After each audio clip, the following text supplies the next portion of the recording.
नमस्कार साथियों, पॉलिटेक्निक पाठशाला में आप सभी का स्वागत है। सेकंड सेमेस्टर में वोल्टेज एंड करंट सोर्स आपको पढ़ाया जा रहा है बीडब्ल्यू में। ठीक है, चौथा चैप्टर चल रहा है और आज ही एक दो लेक्चर में इसे हम क्या कर देंगे, कंप्लीट कर देंगे। ठीक है, तो हम पिछले लेक्चर में आपको वोल्टेज सोर्स के बारे में बता रहे थे। वोल्टेज सोर्स का सिंबल बताया और कुछ इक्वेशंस उसमें डिराइव किए थे। ठीक है, तो जैसे अब यहाँ पे हमने वोल्टेज सोर्स पढ़ा था, तो एक एसी वोल्टेज सोर्स होगा और एक क्या होगा, डीसी वोल्टेज सोर्स होगा। ठीक है, जैसे अगर डीसी वोल्टेज सोर्स की बात करें तो डीसी वोल्टेज सोर्स हमारा ये होगा,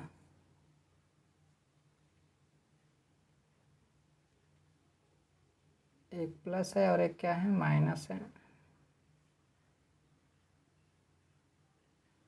ये स्मॉल आर है,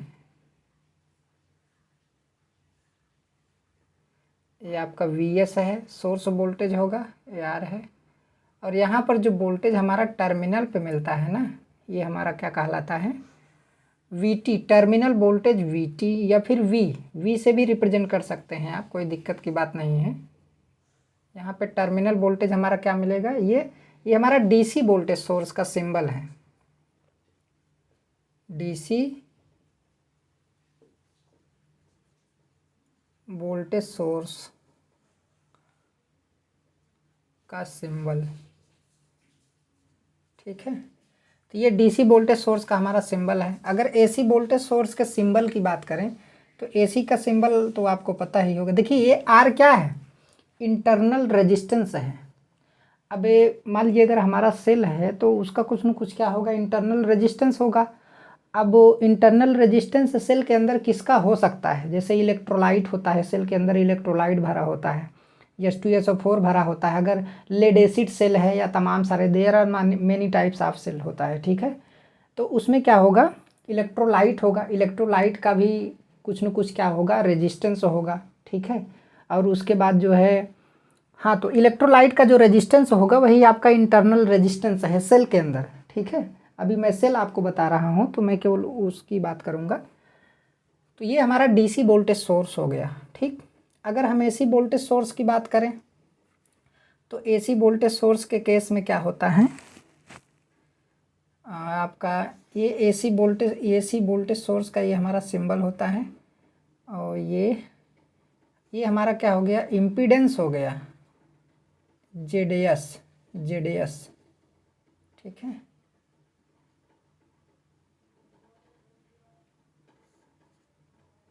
ये हो गया, तो ये हमारा वीएस हो गया और ये हमारा जेडीएस हो गया। देखिए डीसी के केस में क्या होता है कि इंटरनल रेजिस्टेंस होगा हमारा, लेकिन एसी के केस में क्या होता है, इम्पीडेंस होता है। अभी एसी सर्किट आप पढ़े हैं। ठीक है, तो अब इम्पीडेंस में आपका इंडक्टेंस भी होगा और रेजिस्टेंस भी होगा। ठीक है, अगर ये तो मान लीजिए हमारा कोई अल्टरनेटर होगा ना, जनरेटर होगा, वही तो एसी वोल्टेज क्या करेगा, जनरेट करेगा, तो वो हमारा एसी वोल्टेज सोर्स कहलाएगा। ठीक है, तो ये हमारा क्या हो गया। अब यहाँ पे जो वोल्टेज मिलेगा हमें, वी मिलेगा, इस टर्मिनल पर जो वोल्टेज मिलेगा वी मिलेगा। और यही हमारा क्या है, आउटपुट साइड है, आउटपुट साइड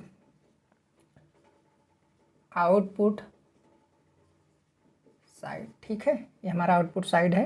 तो ये हमारा एसी वोल्टेज सोर्स है, एसी वोल्टेज सोर्स। ठीक है, अब देखिए एक होता है आइडियल वोल्टेज सोर्स और एक होता है प्रैक्टिकल वोल्टेज सोर्स। तो अभी तो हम जो वोल्टेज सोर्स पढ़े हैं भाई, उसमें इंटरनल रेजिस्टेंस हमारा होता है। ठीक है, तो ये हमारा इंटरनल रेजिस्टेंस होता है। एक चीज़ आपको ध्यान देना है, ये जो इंटरनल रेजिस्टेंस होता है वोल्टेज सोर्स के केस में, वो इंटरनल रेजिस्टेंस का मान बहुत कम होता है। ठीक है, मिनिमम होता है, तो इसका मान क्या होता है, बहुत कम होता है। तो इम्पीडेंस भी क्या होगा, आपका कम ही होगा। एसी वोल्ट, क्योंकि एसी वोल्टेज सोर्स है, तो कोई भी वोल्टेज सोर्स होगा उसका जो इंटरनल रेजिस्टेंस होगा या फिर इंटरनल इम्पीडेंस होगा, वो सोर्स के सीरीज में होगा। देखिए सोर्स के सीरीज में है ना, ये भी सोर्स के सीरीज में है, तो और क्या होगा, बहुत कम होगा। ठीक है, अगर एक आइडियल वोल्टेज सोर्स होगा तो यही इम्पीडेंस क्या होगा, जीरो होगा, और यही आर इंटरनल रेजिस्टेंस आपका क्या होगा, जीरो होगा। तो उसकी जो कंडीशंस हैं उसको आगे आपको बताएंगे। पहले इस सिंबल को आप बना लीजिए अच्छे तरीके से।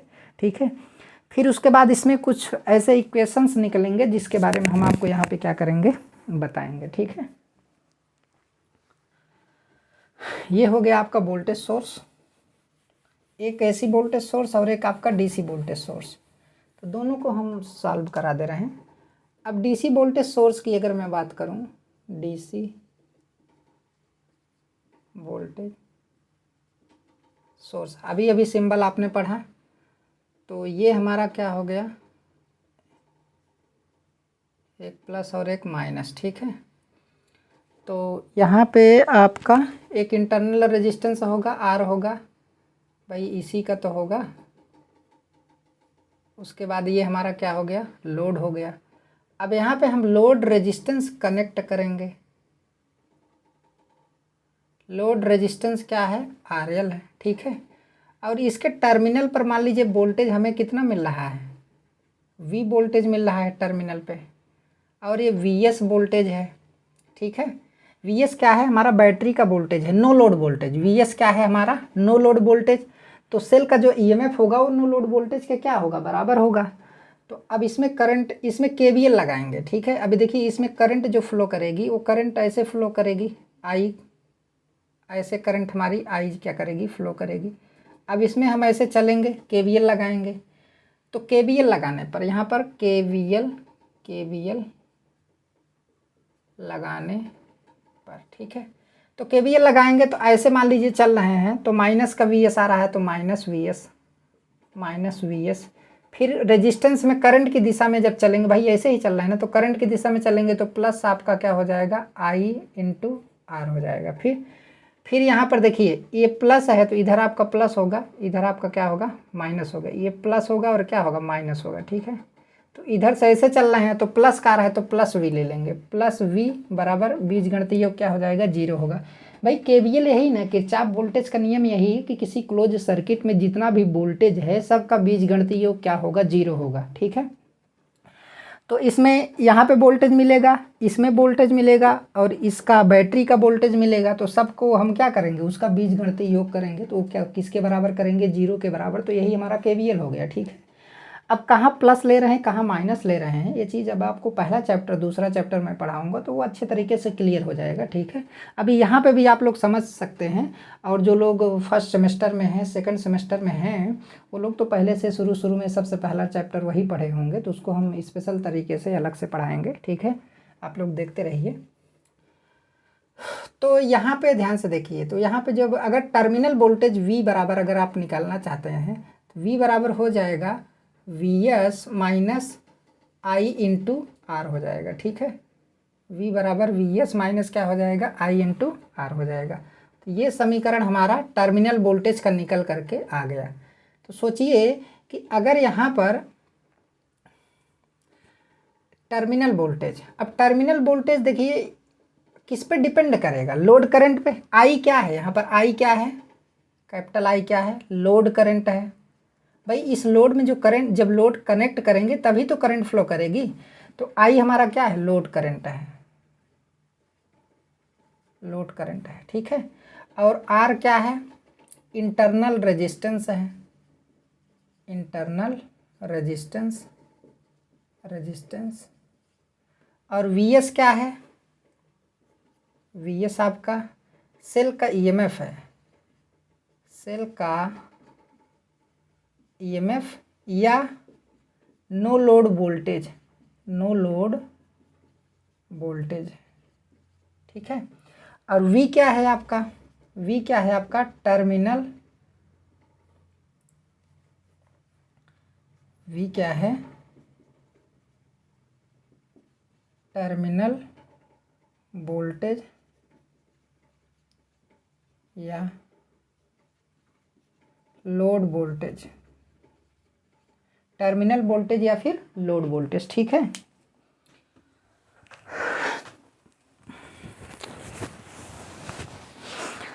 अब देखिए मैंने आपको बताया था कि अगर हम यहाँ पर लोड कनेक्ट नहीं करेंगे, एक वोल्ट मीटर लगा करके वोल्ट हम मेजर करेंगे, तो जो VS की वैल्यू होगी वही वैल्यू यहाँ पर क्या होगी, मेजर होगी। अर्थात नो लोड वोल्टेज हमारा, no load terminal voltage VS के क्या होगा, बराबर होगा।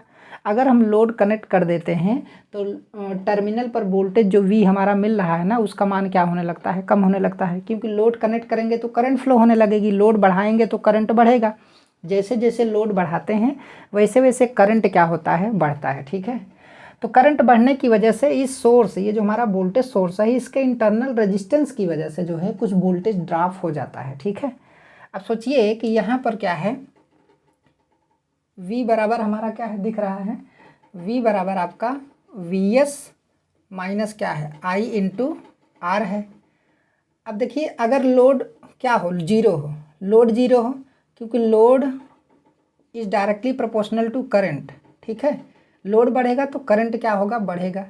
तो लोड अगर बढ़ेगा तो करंट हमारा क्या होगा, बढ़ेगा। अगर लोड नहीं होगा तो उस कंडीशन में देखिए क्या होगा, तो अगर करंट बढ़ा, करंट हमारी क्या हो जाए, जीरो हो जाए, करंट आई बराबर क्या हो जाए, जीरो हो जाए। तो इसका मतलब है कि क्या है, नो लोड है, नो लोड है।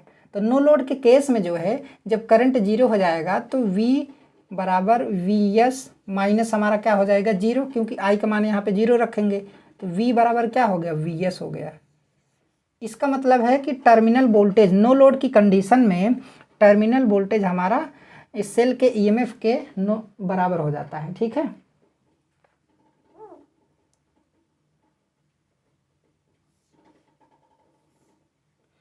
अब उसके बाद अगर मान लीजिए, ये तो मान लीजिए पहला केस हो गया, दूसरा क्या हो गया, अगर इंटरनल रेजिस्टेंस हमारा जीरो हो जाए, तो जीरो तो होगा नहीं, वो अलग बात है।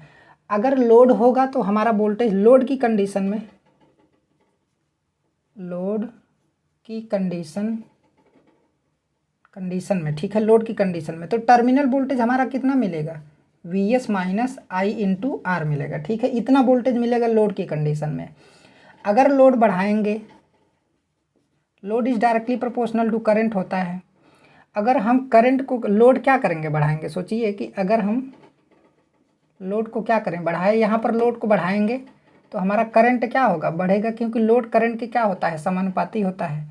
जब लोड बढ़ाएंगे करंट हमारा बढ़ेगा तो आई इंटू आर क्या होगा, बढ़ेगा। भाई सिंपल सी बात है, ओम के नियम के अनुसार इसमें वोल्टेज ड्रॉप क्या होगा, बढ़ेगा। यहाँ पर देखिए जब करंट बढ़ेगा तो आई इंटू आर क्या होगा, बढ़ेगा। जब आई इंटू आर बढ़ेगा तो यहाँ पर माइनस चिन्ह है, यहाँ पे क्या है हमारा, माइनस चिन्ह है। देखिए जब करंट हमारा क्या होगा, बढ़ेगा, तो आई इंटू आर भी हमारा क्या होगा, बढ़ेगा। ये तो इस इंटरनल रेजिस्टेंस में वोल्टेज ड्रॉप है ना, तो इस ये वाला वोल्टेज ड्रॉप हमारा क्या होगा, बढ़ेगा। जब ये वाली वैल्यू बढ़ेगी तो ये वाली वैल्यू क्या होगी, कम होगी। तो ये वैल्यू बढ़ने से टर्मिनल वोल्टेज हमारा क्या हो जाएगा, घट जाएगा। तो टर्मिनल वोल्टेज हमारा क्या हो जाएगा, घट जाएगा। तो जैसे जैसे लोड बढ़ाएंगे वैसे वैसे टर्मिनल वोल्टेज हमारा क्या होता है, घटता है। ठीक है, तो यहाँ पर लिख दे रहे हैं, लोड बढ़ाने से करंट बढ़ती है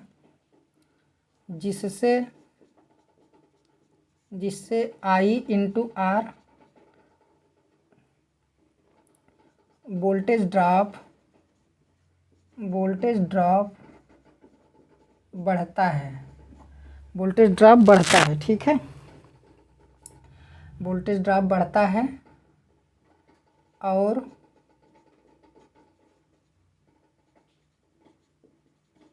टर्मिनल वोल्टेज V का मान घटता है, टर्मिनल वोल्टेज V का मान घटता है। ठीक है, एक चीज़ मैं आपको बताना चाहूँगा कि BEE अभी तो पढ़ाया जा रहा है, लेकिन जैसे ही BEE ख़त्म होगा, कंप्लीट होगा, आपको वेरी इंपॉर्टेंट क्वेश्चन आपको बताए जाएंगे। ठीक है, उस इम्पॉर्टेंट क्वेश्चन में वो सारे क्वेश्चन होंगे जो आपके एग्ज़ाम में आएंगे, ये कन्फर्म है। कम से कम 20 से 25 क्वेश्चन आपको दिया जाएगा। अगर आप उतना पढ़ के जाएंगे तो आप अच्छे मार्क्स ला पाएंगे। कम से कम 50 में से तो मैं 50 नहीं कह सकता है, लेकिन अगर अच्छा सा पढ़ने वाला होगा तो वो कम से कम कुछ नहीं तो 45 से 46 नंबर तक वो क्या कर सकता है, ला सकता है। ठीक है, तो मैं तो जितना क्वेश्चन यहाँ पे बताऊँगा वो सारे क्वेश्चन आप में आएंगे, लेकिन आप लिखते कैसे हैं ये इस पर डिपेंड करता है। तो लोड बढ़ाने से करंट बढ़ती है जिससे आई इंटू आर वोल्टेज ड्रॉप बढ़ता है और टर्मिनल वोल्टेज क्या हो जाता है, घट जाता है। ठीक है, तो इससे आप क्या कर सकते हैं, स्पष्ट कर सकते हैं। अब यहाँ से करंट का मान भी तो ज्ञात कर सकते हैं। यहाँ से अगर करंट का मान ज्ञात करेंगे तो कैसे ज्ञात करेंगे, लोड करंट। तो देखिए यहाँ से अगर देखेंगे तो इस V को इधर लाइए, I इंटू आर को इधर लाइए, ठीक है। तो I इंटू आर बराबर आपका क्या हो जाएगा, I इंटू आर बराबर VS माइनस V हो जाएगा, ठीक है। यही तो हो जाएगा। तो I बराबर क्या हो जाएगा, कैपिटल I बराबर VS माइनस V, अब बटे क्या है आपका इंटरनल रेजिस्टेंस, ये हो गया, ठीक। इतनी बात समझ में आपको आ गई होगी।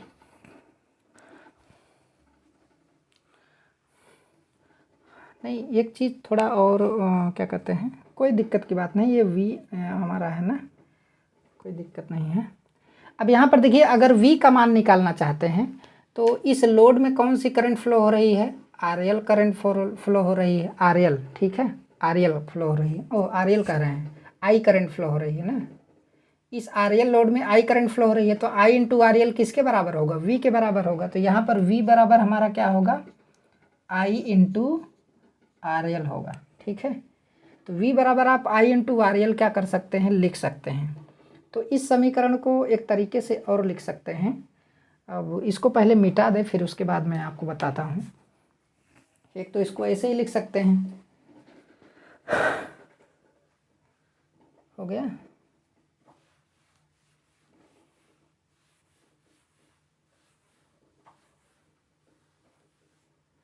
इसको इस तरीके से भी लिख सकते हैं, जैसे अभी हमने लिखा था कि I इंटू आर बराबर VS माइनस V। अब आपको पता है कि V बराबर आपका I इंटू क्या है, RL है, इसी में रख दीजिए।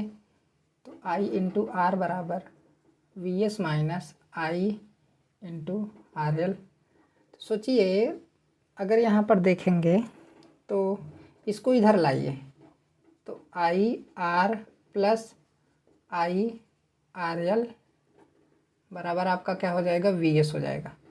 तो I को हम कॉमन कर लें तो R प्लस क्या हो जाएगा, RL हो जाएगा, बराबर आपका क्या हो जाएगा, VS हो जाएगा।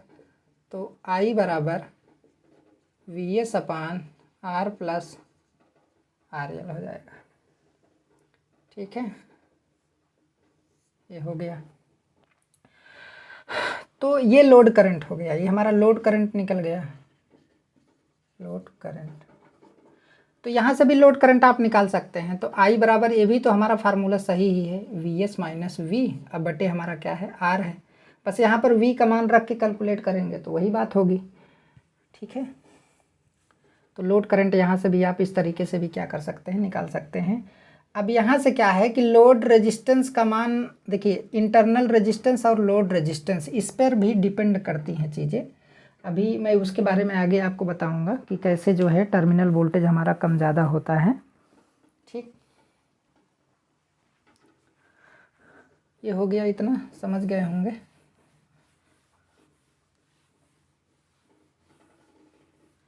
अब AC के केस में अगर देखेंगे तो AC के केस में कैसे कैलकुलेशन करेंगे। अब एक AC वोल्टेज सोर्स होता है,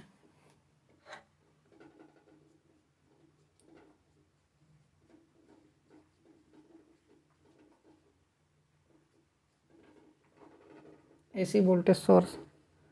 तो AC वोल्टेज सोर्स मान लीजिए हमारा ये AC है, इसके सीरीज में हमारा क्या होगा, ZS होगा, सोर्स इम्पीडेंस होगा, ये हमारा टर्मिनल होगा, और यहाँ पे हम क्या करेंगे, लोड कनेक्ट करेंगे, तो ये ZL होगा, यहाँ पे ZL हो जाएगा, ठीक है, लोड कनेक्ट करेंगे तो। अब इस पे टर्मिनल पे यहाँ पर तो आपका VS है, और इसके टर्मिनल पर जो वोल्टेज मिलेगा वो V मिलेगा, ठीक है। वैसे ही कैलकुलेशन होगा, कुछ अलग तरीके से कैलकुलेशन यहाँ पे नहीं होगा।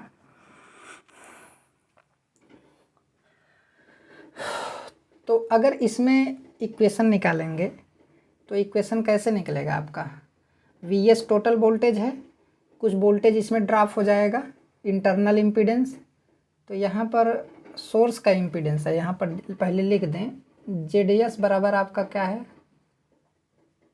सोर्स का इंटरनल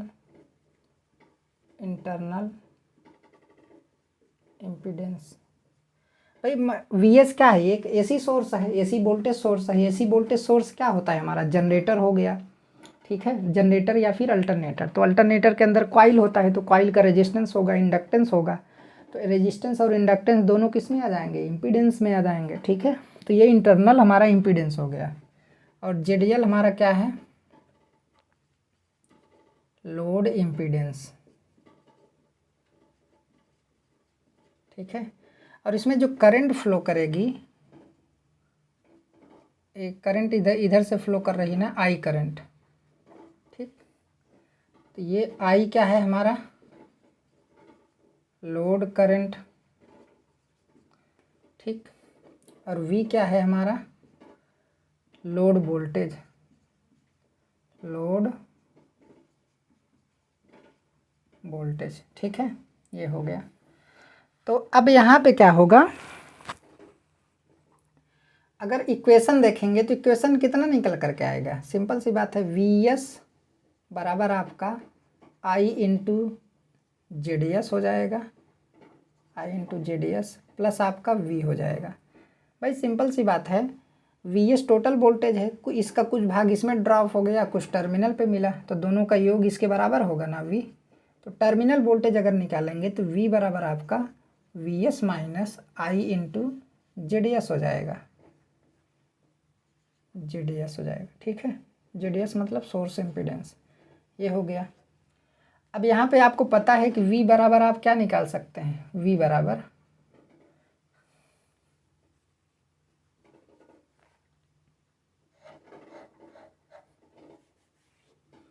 तो अगर देखेंगे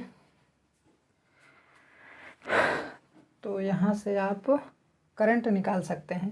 V बराबर देखेंगे तो V बराबर आपका क्या है, I इंटू जेड एल है, ठीक है। इसमें रख दीजिए, I इंटू जेड एल होगा। तो जब इसमें रखेंगे तो V बराबर I into Z L plus आपका I इंटू जेड एस बराबर वी एस हो जाएगा। तो करंट हमें निकालना है कि लोड में कितनी करंट क्या कर रही है, फ्लो कर रही है। टर्मिनल वोल्टेज तो हमारा ये होगा, ठीक है। अब यहाँ से I कॉमन ले लीजिए, तो I कॉमन लेंगे तो जेड एल प्लस आपका जेड एस बराबर वी एस। तो I बराबर वी एस अपान क्या होगा, जेड एल प्लस आपका जेड एस, ठीक है। ये हो गया,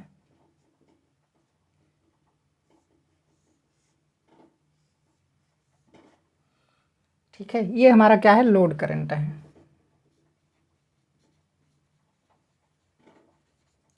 लोड करंट है।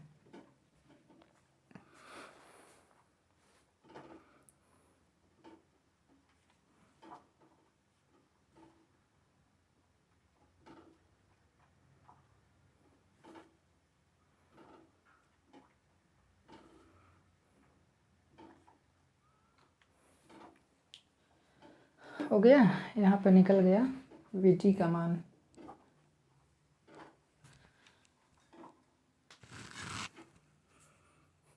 अब यहाँ पे भी वही बात है कि जैसे अगर टर्मिनल वोल्टेज V है, V बराबर हमारा टर्मिनल वोल्टेज है आई वी एस बराबर माइनस आपका क्या हो जाएगा, I इंटू जेड एस, ठीक है। तो अगर यहाँ पे करंट बढ़ेगा इसके अनुसार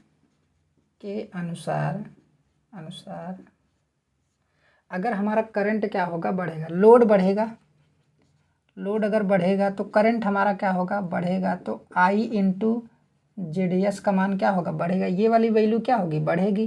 तो टर्मिनल वोल्टेज V का मान क्या होगा, घटेगा। सिंपल सी बात है।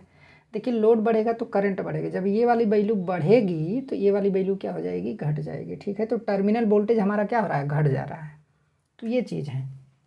तो लोड करंट जिस हिसाब से उसमें फ्लो करेगा उस हिसाब से टर्मिनल वोल्टेज उसका क्या करेगा, वेरी करेगा। अब टर्मिनल वोल्टेज को एक तरीके से और आप निकाल सकते हैं, वोल्टेज डिवीजन रूल से, ठीक है। वोल्टेज डिवीजन रूल, इसको आप लोग बना लीजिए।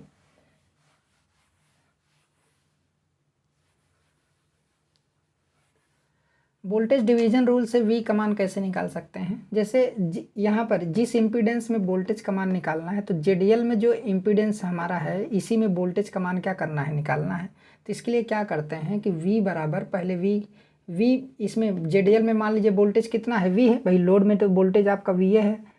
तो फिर उसके बाद टोटल वोल्टेज वी एस लिखेंगे, फिर जिसमें निकालना है उसको ऊपर लिखेंगे, फिर बटे जो है जेडीएल प्लस क्या कर देंगे, जेडीएस कर देंगे। ठीक है, ये हमारा वोल्टेज का मान हो गया। तो V बराबर आपका कितना हो जाएगा, V बराबर जेडीएल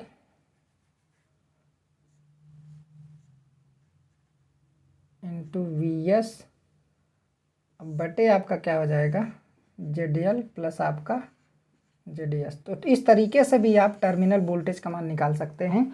इसी प्रकार पहले वाले में भी कर सकते हैं। ठीक है, पहले वाला जो डीसी वाला मैं समझाया था उसमें V का मान कितना आ जाएगा आपका, RL VS बटे RL प्लस आपका स्मॉल r आ जाएगा। तो ये चीज़ आपको ध्यान देना है। तो ये पहले वाले में जो है टर्मिनल वोल्टेज था, तो इस तरीके से भी आप क्या कर सकते हैं, निकाल सकते हैं। देखिए अब इंटरनल रेजिस्टेंस हमारा इसमें देखिए, अगर जेडीएस का मान बढ़ेगा तो टर्मिनल वोल्टेज क्या होगा, घटेगा। यहाँ पर देखिए जेडीएस मतलब सोर्स इम्पीडेंस अगर बढ़ेगा तो टर्मिनल वोल्टेज वी का मान क्या होगा, घटेगा। यहाँ पर इंटरनल रेजिस्टेंस अगर बढ़ेगा तो हमारा टर्मिनल वोल्टेज क्या होगा, घटेगा।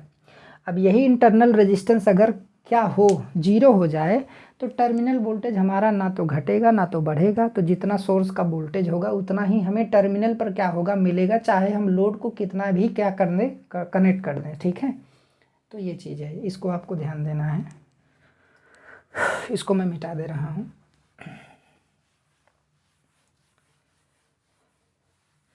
अब देखिए, अब आगे हम लोग पढ़ेंगे एक आइडियल वोल्टेज सोर्स।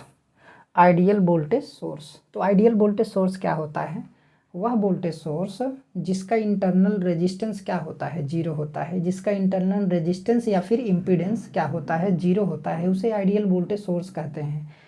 अब यहाँ पर देखिए इंटरनल रेजिस्टेंस क्या हो गया, जीरो हो गया, जिसमें I into R voltage drop होता था, अब वो तो होगा नहीं। तो इसका मतलब टर्मिनल वोल्टेज हमें सेल के वोल्टेज के क्या होगा, सेल के ईएमएफ के बराबर होगा। Terminal voltage no load EMF के क्या हो जाएगा, बराबर हो जाएगा। ठीक है, इस केस में अब आइडियल वोल्टेज सोर्स में क्या होता है ना, लोड चाहे आप कितना भी कनेक्ट कर दें लेकिन टर्मिनल वोल्टेज हमेशा कांस्टेंट रहेगा और नो लोड वोल्टेज के क्या रहेगा, हमेशा बराबर रहेगा। क्यों, क्योंकि उसका इंटरनल रेजिस्टेंस क्या हो गया, जीरो हो गया। इस वजह से लोड हम चाहे जितना बढ़ा दें उसका टर्मिनल वोल्टेज हमेशा क्या रहता है, कांस्टेंट रहता है। तो वही चीज़ यहाँ पर दिखाया गया है। जैसे मान लीजिए अब आइडियल वोल्टेज सोर्स यहाँ पर है, तो आइडियल वोल्टेज सोर्स का हम फिगर यहाँ पर बना रहे हैं। ठीक है, ये प्लस हो गया और क्या हो गया, माइनस हो गया। ठीक है, इसका वोल्टेज कितना है, VS है। तो ये हमारा क्या है, यहाँ पर क्या है, R बराबर हमारा जीरो है, R बराबर क्या है, जीरो है। ठीक है, यहाँ पर टर्मिनल वोल्टेज हमें क्या मिलेगा, V मिलेगा। तो यहाँ पर क्या है, VS बराबर आपका क्या होगा, V होगा। क्योंकि यहाँ पर जब R बराबर जीरो है तो I इंटू आर बराबर भी क्या होगा, I इंटू आर बराबर भी क्या हो जाएगा, जीरो हो जाएगा। ये दोनों केस है। तो ये आइडियल वोल्टेज सोर्स का सिंबल है। देखिए इसमें इंटरनल रेजिस्टेंस क्या है, जीरो है। इसको थोड़ा और ऊपर बड़ा बना देते हैं ताकि आपको समझाने में दिक्कत ना हो। देखिए यहाँ पर R बराबर आपका क्या है, जीरो है। तो ये हमारा आइडियल वोल्टेज सोर्स हो गया। और लोड की कंडीशन में अगर हम लोड यहाँ पे जोड़ भी देते हैं, यहाँ पे लोड कनेक्ट कर देते हैं, तब भी ये टर्मिनल वोल्टेज हमेशा VS के बराबर होगा। क्यों बराबर होगा, क्योंकि R बराबर क्या हो गया, जीरो हो गया। जब R बराबर जीरो होगा तो I into R voltage drop क्या हो जाएगा, जीरो हो जाएगा। सिंपल सी बात है, V बराबर VS minus I into R. जब R बराबर क्या हो गया, जीरो हो गया, तो V बराबर VS माइनस जीरो, तो V बराबर क्या मिल जाएगा, VS मिल जाएगा। ठीक है, ये चीज़ है।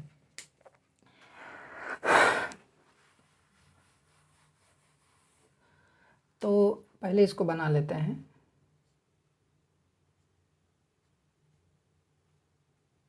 प्लस है और क्या है, माइनस है। ठीक, अब यहाँ पर V है हमारा ये टर्मिनल वोल्टेज और यहाँ पर वी एस है। अब यहाँ पर आर बराबर हमारा क्या है, 0 है, तो ये हमारा क्या है, आइडियल वोल्टेज सोर्स है, आइडियल वोल्टेज सोर्स। ठीक है। अब देखिए कि अगर यहाँ पर एक प्लस आएगा, एक क्या आएगा, माइनस आएगा। अगर इक्वेशन निकालेंगे आप तो कितना आएगा, वी एस बराबर वी आएगा। ठीक है। और इसमें भी रख करके आप देख सकते हैं कि जैसे v बराबर पहले निकल करके आया था V S minus I into R. ठीक है।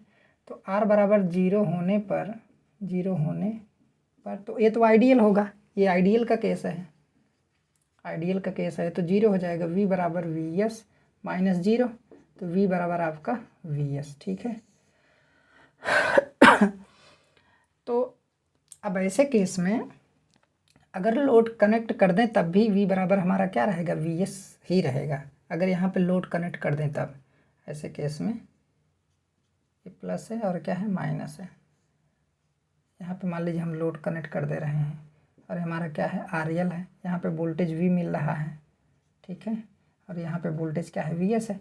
तो r बराबर 0 है, तो फिर भी v बराबर वी एस ही मिलेगा, अर्थात वोल्टेज, अर्थात terminal voltage, terminal voltage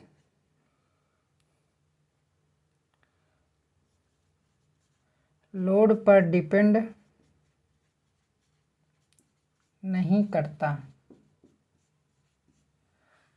terminal voltage load पे डिपेंड ही नहीं करेगा, क्योंकि इंटरनल रेजिस्टेंस 0 हो गया, v बराबर वी एस हो गया। अब लोड चाहे जितना भी हम बढ़ा दें, हमेशा टर्मिनल वोल्टेज सोर्स वोल्टेज के क्या होगा, बराबर होगा। ठीक है। ये चीज़ है, वी एस बराबर आपका v, वही चीज़ यहाँ पर लिखा गया है।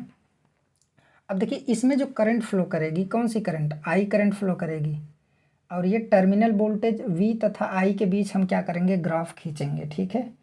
तो यहाँ पर देखिए ये जो हमारा टर्मिनल वोल्टेज है वी एस के बराबर है, यहाँ पर वी एस वोल्टेज, हम लोड बढ़ा रहे हैं, यहाँ पे लोड क्या कर रहे हैं, बढ़ा रहे हैं। लोड बढ़ा रहे हैं तो लोड करंट हमारी क्या होगी, बढ़ेगी। तो वोल्टेज हमारा क्या रहेगा, कांस्टेंट रहेगा टर्मिनल पे। इस टर्मिनल पे जो हमें वोल्टेज मिलेगा वो हमेशा क्या रहेगा, कांस्टेंट रहेगा। कारण क्या है, क्योंकि आर बराबर क्या हो गया, 0 हो गया, तो इस वजह से। ठीक है। तो इसमें लिखा गया है वह वोल्टेज सोर्स जिसका इंटरनल रेजिस्टेंस 0 होता है उसे आइडियल वोल्टेज सोर्स कहते हैं। इसके इंटरनल का वोल्टेज लोड लगाने से, हाँ, इसके टर्मिनल का वोल्टेज लोड लगाने से चेंज नहीं होता है, अर्थात इसका टर्मिनल वोल्टेज किसी भी लोड पे कांस्टेंट रहता है। किसी भी लोड का मतलब लोड चाहे आप कितना भी चेंज कर दें वो हमेशा कांस्टेंट ही रहेगा, क्योंकि इस वोल्टेज सोर्स में इंटरनल वोल्टेज ड्रॉप क्या हो गया, 0 हो गया। आई इंटू आर क्या हो जा रहा है, 0 हो जा रहा है। ठीक है। एक आइडियल वोल्टेज सोर्स का ग्राफ रिप्रेजेंट किया गया है, यह टर्मिनल वोल्टेज तथा लोड करंट के बीच खींचा गया है। टर्मिनल वोल्टेज, ये टर्मिनल वोल्टेज हमारा v है तथा करंट के बीच खींचा गया है। तो लोड बढ़ा रहे हैं तब भी हमारा जो टर्मिनल वोल्टेज है वो सोर्स वोल्टेज के क्या है, बराबर है, एकदम कांस्टेंट बना है। ठीक है। इस कर्व से स्पष्ट होता है कि कर्व लोड धारा एक्सिस के पैरेलल है। देखिए ये एक करंट का एक्सिस है, लोड करंट का एक्सिस है, और ये कर्व हमारा एकदम इसी के क्या है, पैरेलल में है। तो वही कह रहा है कि इस कर्व से स्पष्ट होता है कि कर्व लोड धारा एक्सिस के क्या है, पैरेलल है, अर्थात लोड धारा के सभी मानों पर टर्मिनल वोल्टेज कांस्टेंट है। लोड धारा के सभी मानों पर हमारा टर्मिनल वोल्टेज क्या है, कांस्टेंट होता है। ठीक है। तथा terminal voltage open circuit voltage के क्या होता है, इक्वल होता है। Terminal voltage open circuit voltage के क्या होगा, इक्वल होगा। ठीक हो गया। अब आप आइडियल वोल्टेज सोर्स को अच्छे तरीके से समझ गए होंगे, अब ज़्यादा समझाने की ज़रूरत नहीं है। तो ग्राफ यही है आई तथा वी के बीच, बाकी यहाँ पर हमने कॉन्सेप्ट आपको बता दिया है। अगर एसी होगा तो क्या होगा, एसी के केस में, तो एसी के केस में आपका क्या हो जाएगा, ये एसी हो गया, AC voltage source V S आपका वी हो गया। ठीक है। यहाँ पर जेडीएस बराबर आपका क्या होगा, 0 होगा। इंटरनल इम्पीडेंस आपका क्या हो जाएगा, 0 हो जाएगा। ठीक है, हो गया। अब इसको मैं मिटा दे रहा हूँ।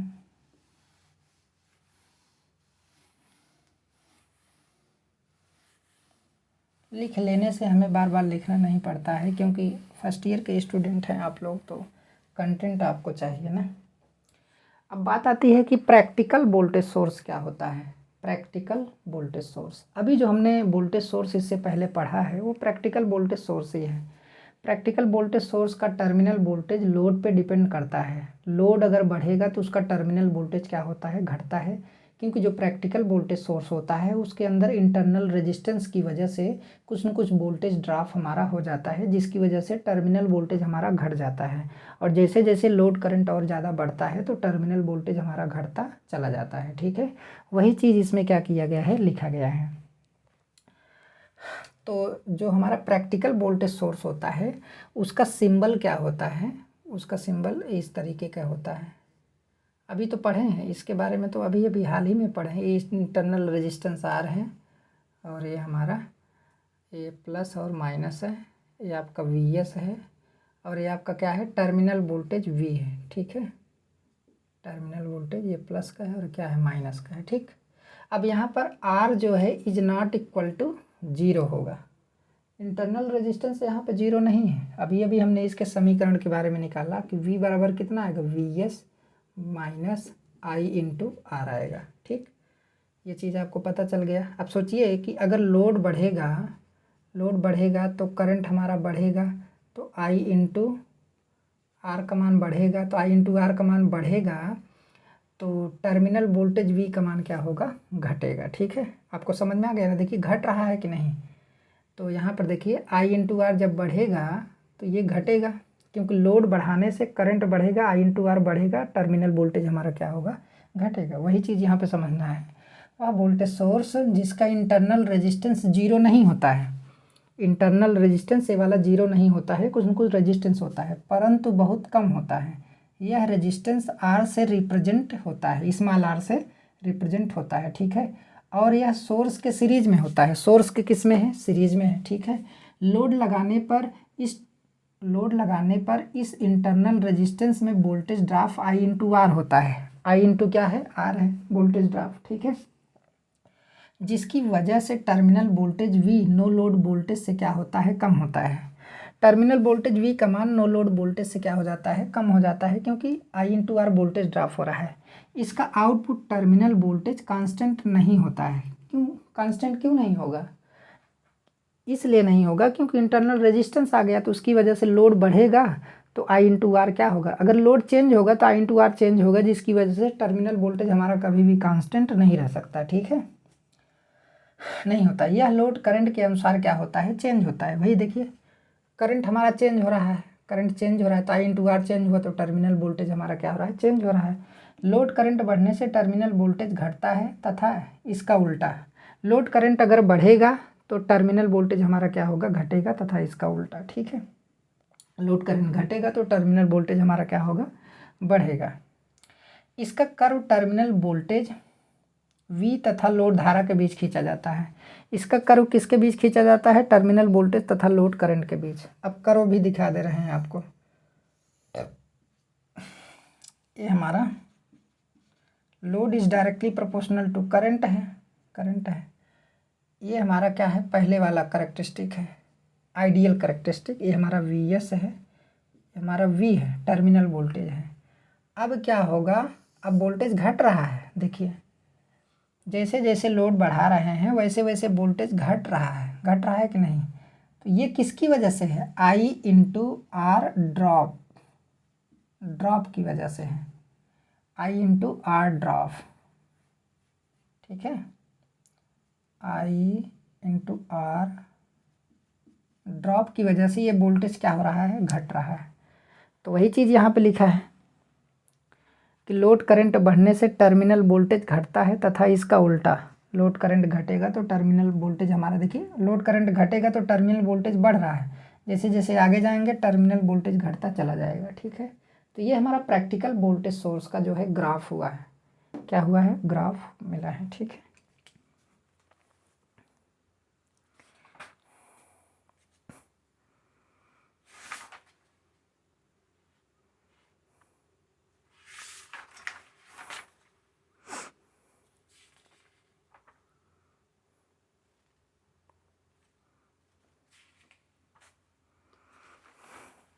चीज़ और थोड़ा मैं आपको बताना चाहूँगा, ये वाला आइडियल है,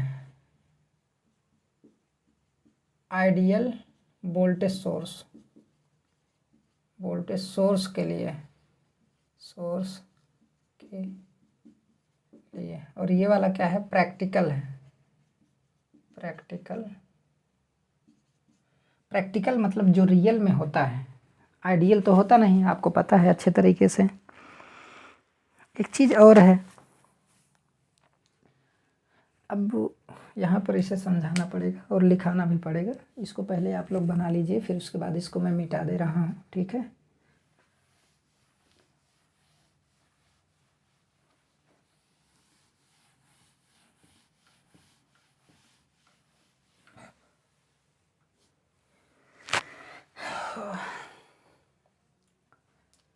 अब यहाँ पे क्या है, जैसे आर एल का मान अगर आर एस से क्या हो जाए, स्मॉल आर से बहुत अधिक हो जाए। अब यहाँ पे आप देख ही रहे हैं, पहले थोड़ा मैं एक बार रुक जाता हूँ। यहाँ पर एक केस है, जैसे यहाँ पर लोड आदमी कनेक्ट कर रहा है, वो भी कौन सा लोड है,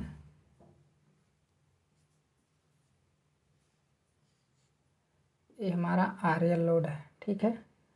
अगर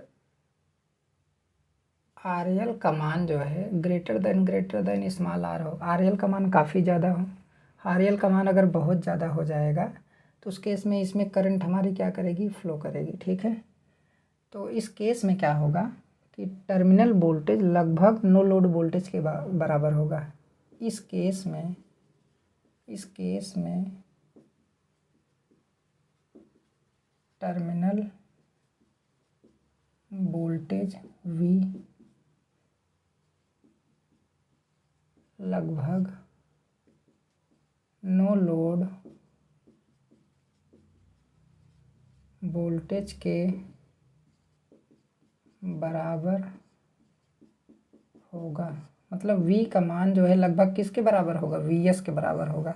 किस केस में, जब RL का मान, लोड रेजिस्टेंस का मान बहुत ज़्यादा हो, किससे, स्मॉल r से, इंटरनल रेजिस्टेंस थे। तो ये जो है आपका मोस्ट इम्पॉर्टेंट पॉइंट है, मोस्ट इम्पॉर्टेंट पॉइंट, ठीक है।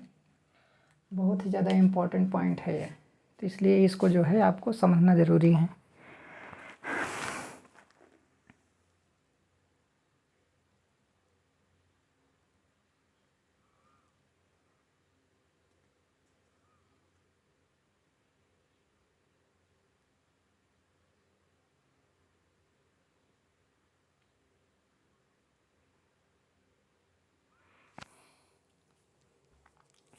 तो देखिए एक चीज़ और इसमें आपके बुक में लिखा है, इसमें कह रहा है कि जो हमारा वोल्टेज सोर्स है ना, इसकी क्वालिटी जो है केवल लोड इम्पीडेंस से ही नहीं मेजर की जाती, बल्कि RL और स्मॉल r इंटरनल रेजिस्टेंस दोनों से इसकी क्वालिटी देखी जाती है, ठीक है। अब जैसे मान लीजिए पहले हम कह रहे थे कि लोड बढ़ाते चले जाएंगे तो टर्मिनल वोल्टेज कम होता चला जाएगा, ठीक है। लेकिन अगर लोड रेजिस्टेंस का मान इंटरनल रेजिस्टेंस से अगर बहुत ज़्यादा कर दिया जाए तो उस केस में लोड में वोल्टेज ड्रॉप बहुत ज़्यादा हो जाएगा। तो क्या होगा कि ये वाला वोल्टेज लगभग VS के क्या हो जाएगा, बराबर हो जाएगा, ठीक है। तो यही पॉइंट आपको क्या करना है, याद रखना है। तो आप वैसे भी देखिए, जैसे मान लीजिए V बराबर आपका क्या है, VS माइनस I इंटू क्या है, R है, हो गया। तो VS का मतलब है कि अगर R का मान क्या है, बहुत कम है, R का मान क्या है, बहुत कम है। सोचिए RL का मान काफ़ी ज़्यादा है, R का मान बहुत कम है। तो R का मान अगर बहुत कम है तो टर्मिनल वोल्टेज बहुत ज़्यादा होगा कि नहीं। तो R को अगर हम लगभग जीरो माने, R को हम लगभग क्या मान लें, जीरो मान लें, मतलब क्योंकि RL का मान R से बहुत ज़्यादा है, ठीक है। तो R को लगभग अगर हम जीरो मान लें तो ये वाला पोर्शन जीरो हो जाएगा। तो V का मान लगभग किसके बराबर हो जाएगा, VS के बराबर हो जाएगा, ठीक है।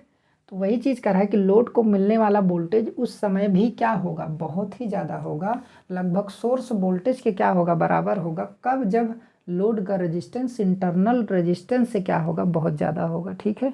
तो ये भी कंडीशन आपको क्या करना है, याद रखना है। ठीक, तो अब जो है अगला जो सोर्स हम आपको पढ़ाएंगे वो आपका करंट सोर्स होगा, और वो अगले लेक्चर में ही क्या हो जाएगा, ये चैप्टर आपका समाप्त हो जाएगा। तो आज का क्लास यहीं तक, और वीडियो को ज़्यादा से ज़्यादा आप लोग शेयर कीजिए, चैनल को सब्सक्राइब कीजिए, लाइक कीजिए, कमेंट कीजिए। धन्यवाद।